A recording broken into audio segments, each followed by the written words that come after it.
एक समय की बात है। एक गांव में एक गुरु रहते थे जिन्हें खबर हो गई कि एक अन्य नगर में एक और विद्वान आए हुए हैं।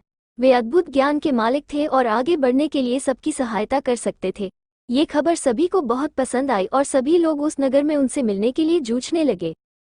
इन दो विद्वानों की राजया को पता चलते ही वहां का राजा उनसे बात करने के लिए अपने दरबार में बुला ले आए।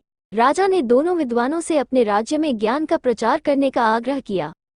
दोनों विद्वान ने राजा के आह्वान को स्वीकार किया और उन्होंने राजा के सामने आगे जाकर कहा, आपके सामर्थ्य के लिए हमें गर्व महसूस हो रहा है। महाराज, हम आपकी सेवा में हमारा सर्वोच्च कर्तव्य मानने के लिए तत्पर हैं।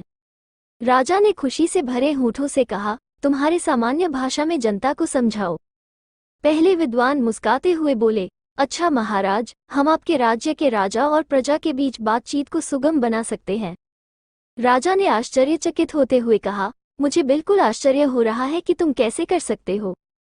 दूसरे विद्वान ने मुस्कुराते हुए कहा, महाराज, हम आपके राज्य के लोगों को सामग्री के बिना खाने का ज्ञान दे सकते हैं।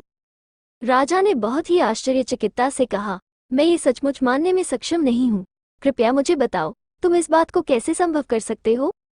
पहले विद्वान ने कहा, महाराज, हम विज्ञान का उपयोग करके एक ऐसा उपकरण बना सकते हैं जिससे हम राजा की मर्यादा के साथ बातचीत कर सकते हैं। यह उपकरण हमारे बहुत सारे प्रयोगों को सुलभ बना सकता है और आपके ग्रामीणों के बीच सामर्थ्य का निर्माण कर सकता है।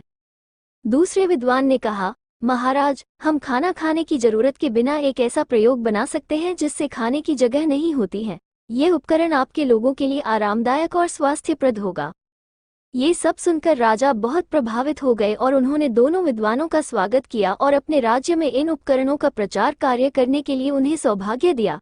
दोनों विद्वान ने राजा की प्रशंसा करते हुए उनकी सेवा में खुशीपूर्वक काम किया और सभी लोग उन्हें प्रमाणित करते थे। इस कहानी से हमें ये सिखाया जाता है कि समय के साथ ज्ञान विकसित हो रहा है और बहुत से अद्भुत आविष्कार हमारी मदद कर सकते हैं। दो विद्वानों के उदारता, समर्पण और सेवा भाव की मिसाल हमें ये बताती है कि हमें हमारे ज्ञान और कौशल को समाज की सेवा में लगाना चाहिए।